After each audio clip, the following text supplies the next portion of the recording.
네, 그럼 시작하겠습니다. 4시가 돼서. 이 프로그램은 이제 얼토당토라고 이름을 졌는데, 보통 우리가 얼토당토하지 않은 얘기는 하지 마라, 이렇게 얘기하잖아요. 그러니까 그 얼토당토하지 않은 게 나쁜 거지, 얼토당토한 거는 좋은 거예요.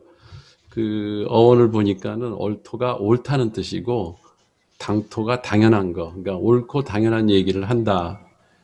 그런 의미로 이제 얼토당토라고 이제 이름을 줬고, 대전의 그 독서 그 단체인 희망의 책 대전본부에서 올해 그 작은 동네 서점들을 이제 찾아다니면서 이렇게 북토크를 해왔는데, 11월에는 그 대전에 큰 행사가 있어서 그때는 하질 못하고 지금 이제 6회째, 6번째 북토크를 대전 지역 서점에서 원래 계룡문고에서 하기로 했었는데, 여러분도 잘 아시다시피 그 거리두기 단계가 이제 올라가서 모이는 것 자체가 다른 사람들한테 민폐를 끼치는 것 같아요. 그래서 온라인으로 그냥 하기로 우리 작가님하고 합의를 했습니다. 그래서 지금 온라인으로 하게 됐고요.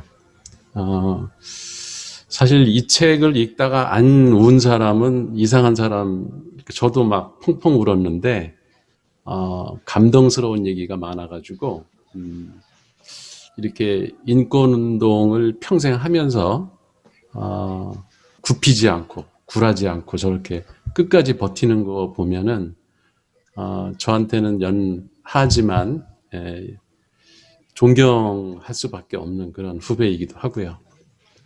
그래서 오늘, 고상만, 타이틀이 많아요. 작가이기도 하고, 기자이기도 하고, 또 수사반장에서 또 고상만 반장이기도 하고, 뭐 여러 그 인권 단체에서 활동하면서 여러 가지 타이틀들을 이렇게 가지고 있는데, 오늘은 그냥 작가로 할게요. 네.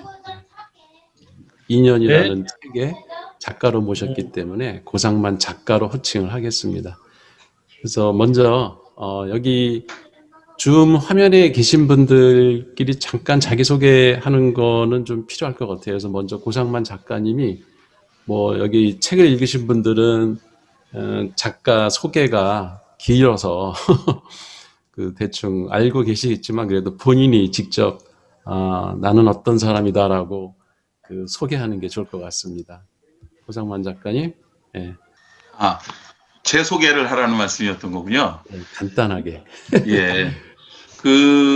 저는 이 책 2년의 프롤로그에 쓴 것처럼 중학교 2학년 올라가던 겨울방학에 제 어머니하고 이야기를 나눴어요. 그래서 아마 이 책을 지금 들어오신 분들은 아마 읽지 않으셨을까 싶은데, 그 책의 프롤로그 마지막 3번째 이야기에 엄마는 제가 어떤 사람이 됐으면 좋겠어라고 제가 엄마한테 중학교 2학년 겨울방학이 되던 해, 그 어머니한테 여쭤봤을 때, 나는 네가 월급 잘 나오는 회사에 공부 열심히 해서 취직했으면 좋겠다라고 말씀하셨고요. 그때 제가 어머니한테 엄마 저 실망해요 라고 말씀을 드렸더니, 평상시에 말 잘 듣고 착했던 상만이가 옹골지게 대받치는 모습을 보고 어머니가 좀 의외로 놀라시는 표정이었어요. 그래서 그럼 넌 뭐가 되고 싶은데? 라고 해갖고 제가 드렸던 말씀이, 엄마, 저는 글이 돈이 되는 인생을 살고 싶어요. 저는 글 쓰는 사람이 될 거예요. 라고 말씀드렸거든요. 그리고 나서 제가 지금까지 모두 8권의 책을 쓰고 했는데, 제가 이 책에 담지 않은 이야기 중에 하나가 있는데, 한 15년 전쯤에 어떤 분의 주선으로 태어나 처음 점을 한번 본 적이 있어요. 그러니까 저는 뭐 신이나 점이나 운이나 이런 걸 사실 믿지 않는 사람인데, 그분이 그쪽에 이제 사주 역학에 굉장히 이름이 좀 있는 분이세요. 근데 그분이 당신 한번 그걸 볼 필요가 있다, 한번 봐라 해갖고 주선해서 어떤 분을 소개해 주신 적이 있는데, 그분하고 만나갖고 이렇게 얘기를 했는데, 그분이 굉장히 뜻밖의, 그러니까 사실은 그분은 저를 잘 몰라요. 그분이 소개시켜준 어떤 분이었기 때문에. 근데 그분은 저를 잘 모르는 분인데, 그분이 뜻밖의 이야기를 하시더라고요. 당신은 글을 쓰는 재주를 갖고 태어났대요. 그런데 다만 아쉬운 것은 당신이 그 책을 써서 이야기를 만드는데 그 이야기는 당신이 경험했던 이야기, 그것을 글로 쓰는 재주를 갖고 태어났다. 이 말씀을 해주시더라고요. 그래서 지금까지 냈던 8권의 책이 사실은 제가 지금까지 일하고 살고 만나오면서 어떤 사람의 이야기들을 제3자에게 그 간절한 마음, 그 절절한 마음을 전달하는 그러한 일을 해오고 있습니다. 그래서 인권 운동을 하면서 동시에 그 사람의 이야기를 대신 만들어서 그 다른 사람들한테 좀 더 호소력 있게 전달하는 그런 일을 하려고 하는 인권 운동하는 고상만입니다. 예, 그렇습니다. 그 홍광철 선생님 부르셨는데 홍광철 선생님도 저요? 간단하게 좀 소개 좀 해주시죠. 저는 지금 왈가왈북이라는 유튜브 방송하고 있고요. 그리고 뭐 2013년에 와서 여기에 와서 뭐 그 강서 도박 사건 피해자이기도 합니다. 이제 12월 24일 날에 대법원 선고가 있거든요. 예, 그런 사람입니다, 저는. 네, 반갑습니다. 네. 이런 책 속에 나오신 분을 뵈니까 되게 반갑네요. 우리 백정민 선생님? 많은 분들이 참여한 게 아니라서 일단 계신 분들. 예.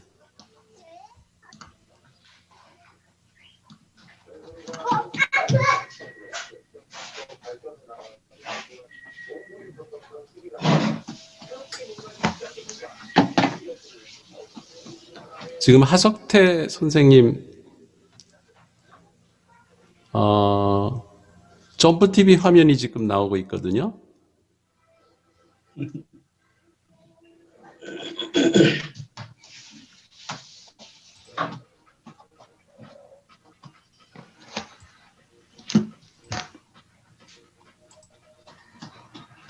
지금 그 비디오 음소거 상태라서 목소리가 안 들리시는 것 같은데 우리 하석태 선배님은? 이제 괜찮나요? 예. 이거 제가 지금 점프TV 화면이 하석태 선생님께 나와요. 예. 그거를 어떻게 안 나오게 제가 할 수 뒤에 없나요? 배경이 조금 네. 안 좋아갖고 이걸로 네. 가상으로 좀 뒤에 놨습니다. 좀 이해해 주세요. 음성은 제대로 들리나요? 예, 예, 드립니다. 그러면 제가 뭐 간단히 제 소개를 하겠습니다. 저는 뭐 경희대학교 경영학과 교수를 한 10여 년 했었고요.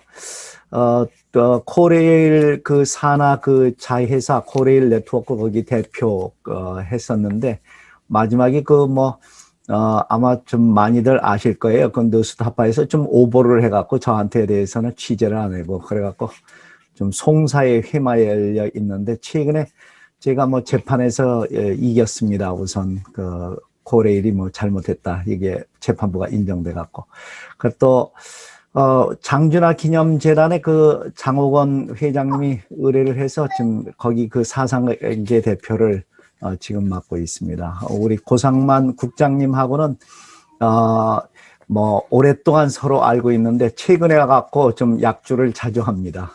오늘 저는 이 줌에 대해서 처음 이 회의에 참여해 갖고 좀 여러 가지 기술적으로 어색할 겁니다. 방해가 안 됐으면 좋겠습니다. 고맙습니다. 예, 반갑습니다. 오늘 패널로 참여하신 김기수님 마이크 켜시고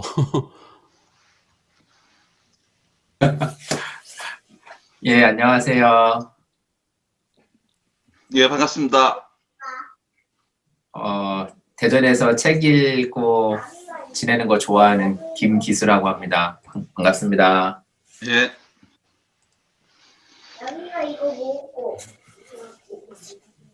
인사말을 더 하셔야 된답니다, 지금. 이게 해야 되나요? 기다리고 계신 것 같은데. 네네. 인터넷이 지금 아주 불안한 상태인 것 같아요. 예? 시스템이요? 인터넷이 좀, 인터넷이 나는 되게 저희는 불안해서. 다 안전한 것 같습니다. 잘 네, 잘 들립니다. 들려요? 아, 네. 다행입니다. 예, 정상적으로 잘 진행되고 있습니다. 예. 아, 그러면 이 책을, 이거 뭐, 어떻게 보면 챕터 하나하나가, 이 하나 갖고 몇 시간을 해도 그 이야기가, 그러니까 시간이 부족할 정도로 풍부한 이야기들이 그게 응축이 돼서 한 챕터들이 되고 있는데, 이 중에 그 몇 개만 얘기를 하죠. 제일 제 생각에는 그 중요한 사건 중에 하나가 이제 장준하 선생 그거 못다한 진실 그 책도 사실 우리가 옛날에 한번 다룬 적이 있는데 그 얘기를 잠깐 하고 가죠. 그 장준하 선생에 관한 그 진실을 밝히는 과정과 그때 겪었던 어려움 그리고 지금 어떻게 진행되고 있는지 그게 좀 궁금하거든요. 그 장준하 선생 관련해서는 뭐 잘 아시는 것처럼 1975년 8월 17일 포천 약사봉에서 제한의사 장준하 선생님이 돌아가셨죠. 뭐 여기 오신 분들은 아마 내용을 좀 다른 분들에 비해서 훨씬 많이 알고 있는 분이라고 생각이 돼서 간략하게만 설명을 좀 드리면 장준하 선생님은 광복군 출신입니다. 그리고 광복군으로 대한민국의 독립을 위해서 싸우셨고 그 후에는 귀국을 하셔서 사상계라고 하는 책을 냈습니다. 그래서 사상계라고 하는 책을 내면서 대한민국뿐만이 아니라 그리고 그 사상계가 당시 얼마나 큰 영향력을 갖고 있었는지에 대해서는 당시 조선일보가 하루에 내는 그러니까 70년대에 조선일보가 하루에 발간했던 신문이 약 3만 부였다고 합니다.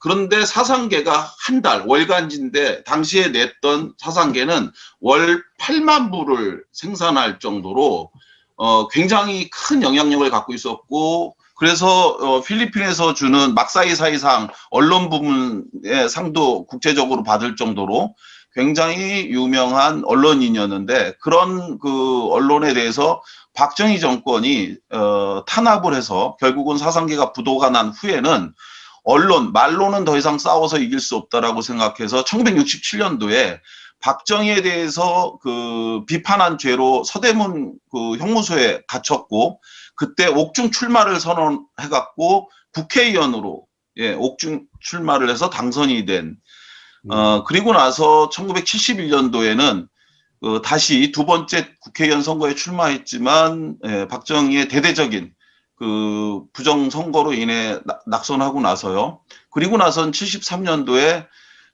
유신 헌법의 철폐를 요구하는 백만인 개헌 청원 서명 운동을 한 죄로 1975년 8월 17일 날 포천 약사봉에서 그 의문사 한 것으로 알려져 있는데 저는 이제 그분하고 인연을 맺게 된 건 2003년도에 대통령 소속 의문사 진상규명위원회 조사관으로 1년간 그분의 사인에 대한 조사를 했죠. 그리고 그 결과 제가 확인한 것은 장준하 선생님은 15.7m 벼랑에서 추락하는 것을 본 목격자가 있다라는 말에 의해서 그리고 그 목격자가 김용환이라고 하는 사람이었는데 그 사람의 주장에 의해서 추락사한 걸로 지금까지 알려져 있죠.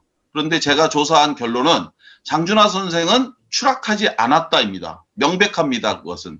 그리고 장준하 선생님이 추락하지 않고 타살됐다라고 하는 근거를 확인하기 위해서 2004년도 당시에 사실은 저희가 장준하 선생님의 묘를 개장하기 위해서 그 유족에게 제안도 했고 그리고 여러 가지 당시에 그러니까 이명박 정부 하에서 그런 그 진상규명이나 이런 부분들에 대해서 우려나 걱정을 좀 많이 했었어요.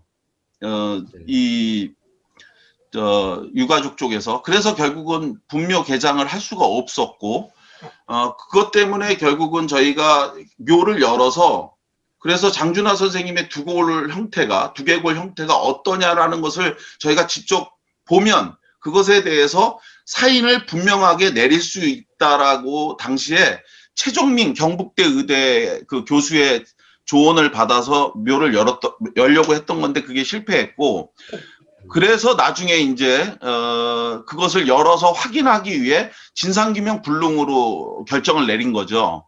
근데 아시는 것처럼 2012년도 8월 1일 날 장준하 선생님의 묘를 이장하기 위해서 묘를 개장을 했는데, 그때 저희가 의심했던 거와 같이 장준하 선생님의 두개골에 직경 6cm의 뻥 뚫린 외부 가격흔이 명확하게 확인이 됐습니다. 그리고 그것에 대해서 이정빈이라고 하는 법의학자가 2013년도에 감정을 해서 그 감정 결과 장준하 선생님은 타살됐다라고 하는 민간 법의학적 결론을 현재 내려놓은 상태. 자, 이런 상태에서 지금 현재는요, 지난 12월 10날 제2기 진실화해위원회가 출범을 했습니다. 그리고 여기에서 장준하 선생님에 대한 재조사가 지금 예정되어 있는데요. 이제 네. 국가 차원에서 장준하 선생님에 대한 사인의 진실이 무엇인지를 명확히 밝힐 시간이 지금 다가오고 있다. 그런 측면에서 많은 분들이 이 조사가 잘 이루어질 수 있도록 많이 관심을 좀 가져주시면 좋겠습니다. 네. 예. 그 얘기 하려면 끝도 없고요. 한 3시간짜리죠, 이거. 사실은. 맞아요.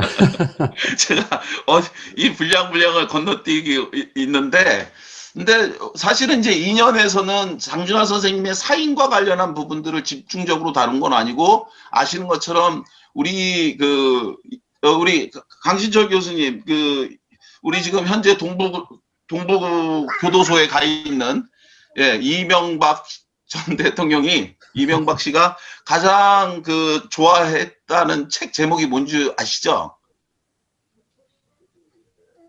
제일 좋아했다는 책이요? 예, 자기가 정말 수십 번을 읽었다고 하는 책이 있었어요. 우리 김광직, 맞아요. 예, 김광직 감사님은 아시나요?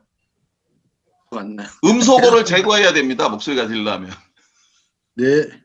예. 이명박 씨가 가장 즐겨 읽었다는 책 제목. 뭐 생각 안 나는데요? 혹시 아시는 분 알았어요. 계신가요? 사대강? 예? 제 말씀을 사대- 듣는 거니까요. 우리 김광직 선생님은 현재 한국가스안전공사인가요? 예, 예. 한국가스안전공사 감사를 맡고 계신 분이, 상임 감사를 맡고 계신 분이시고, 단양에서 굉장히 아주 좋은, 우리 강신철 교수님처럼 단양에 아주 좋은 분들과 함께 매월 이렇게 강의도 하고 뭐 이런 강연 초청도 해서 이런 좋은 프로그램을 운영하시는 아주 좋은 선생님이세요. 예, 존경하는 네, 분이신데, 감사합니다. 예. 혹시 제가 지금 질문 드린 거에 대한 답 아시는 분, 우리 하석태 선배님 빼고, 하석태 선배님 아실 것 같고, 답은 무소유랍니다. 무소유. 아, 유명한 맞아요. 얘기인데. 자기가 무소유를 늘 가까이 두고 즐겨 읽었다. 뭐 이런 얘기 해갖고, 무소유, 굉장히 많은 사람들한테 화제가 됐었던 바로 그 법정 스님과, 네, 그리고 이제 예, 김대중 전 대통령님하고의 장준하 선생님 인연을 담아서 이번 책 인연에다 이제 담은 건데요. 사실은 정말 법정 스님을 제가 직접 그때 2004년도에 찾아뵙고, 사실은 저는 장준하 선생님과 관련해서 법정 스님이 사인의 진실을 밝히는 어떤 조사를 위해서 좀 찾아뵙겠다고 할 때 사실은 큰 기대를 안 했어요. 예, 이른바 이제 법정 스님이 세상사의 일에 관여하지 않겠다. 저는 뭐 이런 식의 반응을 보이지 않을까. 찾아뵙고 좀 여쭤보고 싶다고 길상사를 제가 찾아가서 거기 종무소에 가서 직원들한테 법정 스님을 좀 만나고 싶은데 만날 수 있게 저희 의사를 좀 전달해 달라고 했는데 그게 과연 들어주실까 싶었는데, 흔쾌히 법정 스님께서 만나서, 그리고 저희한테 장준하 선생님이 말씀하셨던 이른바 제2의 거사, 그리고 그 거사 때문에 75년 8월 17일 날 암살당했다라고 하는 게 파다한데, 그 제2의 거사가 어떤 분들은 도시 군사 게릴라 작전이다라고 하시는 분도 있었고, 뭐 여러 가지 뭐 다양한 주장을 했는데 그걸 법정 스님이 정리를 해주신 거죠. 네. 그래서 저는 그 얘기를 듣고 너무 깜짝 놀랐고 그리고 그것이 정말 얼마나 무서운 일인가 그걸 깨달았는데 법정 스님이 말씀하신 그 내용은 이 책을 읽으신 분들은 아마 다 아실 겁니다. 그 장준하 선생님이 개헌청원 100만인 서명운동, 즉 국민이 직접 대통령을 뽑는 지금까지의 헌법을 1972년도에 박정희가 그것을 그 간선제로 바꿔버렸잖아요. 그래서 국민이 직접 대통령을 못 뽑는 독재 국가로 만들었던 거거든요. 이거를 국민이 직접 뽑는 선거제도로 다시 돌려놔라. 이게 개헌청원 100만인 서명운동이었는데 이것을 했다는 이유로 장준하 선생님은 징역 15년형을 선고받고 군사법원에서 민간인이 군사법정에서 재판을 받고 감옥에 갔는데 15년 후에 석방시키면 73살이 되는 거였어요, 당시에. 그러면 당시에 우리나라 성인 남자의 평균 수명이 얼마였냐면 63세였거든요. 그래서 사실 감옥에서 죽이려고 했던 건데 그걸 미국에 있는 대사관 직원이었던 하비브, 나중에 주한미 대사로 왔던 사람인데 그 사람이 미국 백악관에다가 이 호소와 압력을 부탁드린 거예요. 한국 정부에 장준하를 석방하도록 압력을 행사해라. 그래서 결국은 10개월 만에 15년 받은 사람이 10개월 만에 석방이 돼서 나왔거든요. 그런데 이분이 나와서 또 제2차 개헌청원 100만인 서명운동을 시작하려고 한 겁니다. 그리고 그 부탁을 법정 스님한테 서류를 주면서 가서 다시 서명을 받아와 달라고 부탁을 했다, 나에게. 이 말씀을 주셨고, 만약 제2차 개헌청원 100만인 서명운동을 장준하 선생이 75년도 8월 20일 날 선언했다면 박정희 정권 입장에서는 죽일 수도 살릴 수도 없는 거예요. 미국이 그래가지고 내보냈는데 또 잡아들일 수도 없고 가만 냅두면 불과 일주일 만에 30만 명이 당시 핸드폰도 없고 인터넷도 없는 그 시절에 30만 명이 서명을 했다는 걸 전 처음에 이게 거짓말이고 과장한 건 줄 알았더니 공소장에 실제로 당시 대한민국 검찰이 30만 서명을 받았다는 게 공소장이 써 있어요.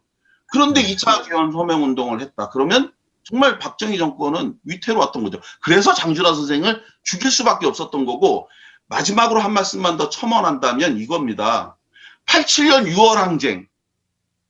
바로 그건 장준하 선생님이 하셨던 개헌청원 100만인 서명운동의 결실입니다.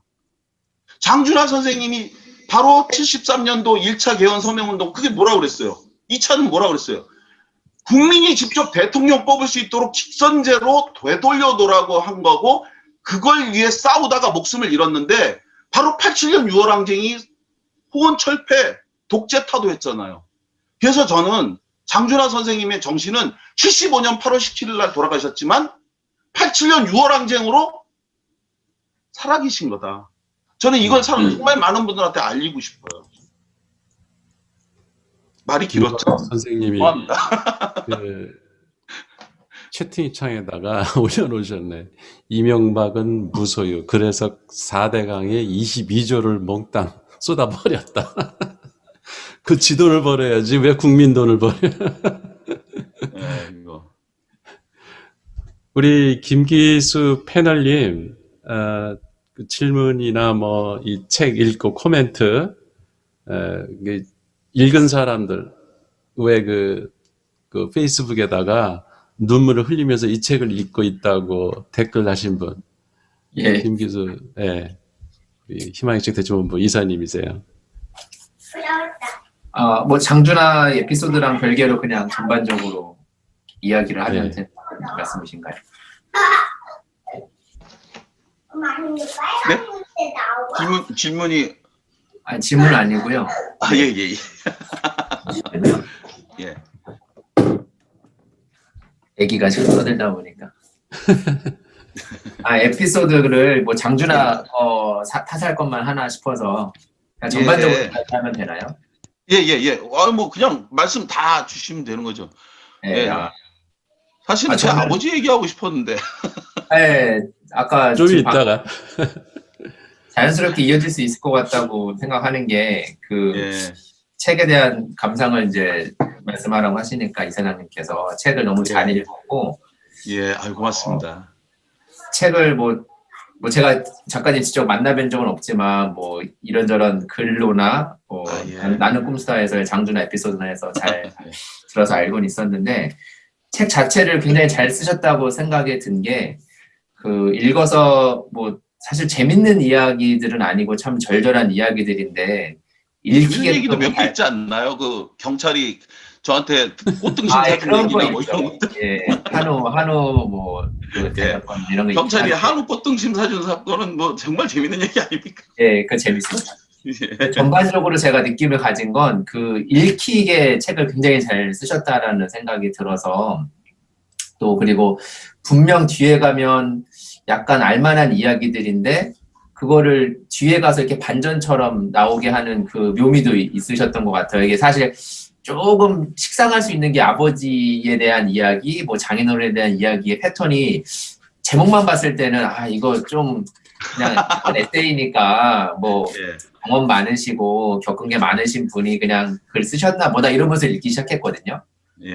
근데 제가 이제 눈물 흘린 포인트가 작가님 말씀하고 싶으셨다는 그 아버님 이야기이기도 한데 이게 약간 좀 이게 뻔하게 이야기가 진행이 되는데 이게 그러면서도 이게 알면서 아, 분명 이런 스토리로 갈 것 같은 걸 알면서 읽었는데도 이게 너무 절절하게 잘 와닿더라고요. 그래서 그 부분에서 이제 저도 잘 재밌게 읽었고 아마 읽으신 분들이면 다들 꼭 같지는 않더라도 비슷한 그런 맥락이나 당신들만의 경험이 있으셔서 뭐 저는 이제 많은 선생님들이나 선배님들만큼의 경험은 아니었지만 저의 학창 시절 및 부모님과의 갈등이 사소하게 있었던 부분들이 잘 이게 사이사이에 제 경험이 같이 가더라고요. 글을 써주신 부분에. 그래서 그런 맥락으로 모든 에피소드가 잘 작성이 되어 있어서 너무 재밌게 잘 읽었습니다. 재밌는 이야기들이 아닌 가슴 아픈 이야기들이 많지만 아닙니다. 재밌게 읽어주시는 게 제일 좋은 겁니다. 이게 많은 분들한테 읽힐 만한 그런 잘 써진 글이라는 생각이 들어서 저는 진짜 너무 재밌게 읽었습니다. 감상평이었군요. 질문이 좀. 네. 네. 질문은 뭐 제가 아직 질문도 하나 해주세요. 좀 기념으로. 혹시 생각나면 다시 말씀드리겠습니다. 아, 예. 저는 오늘 질문을 많이 우리 김기수 선생님이 하시는 줄 알고 잔뜩 긴장했는데 허탈한 지경으로 빠져버렸습니다, 지금.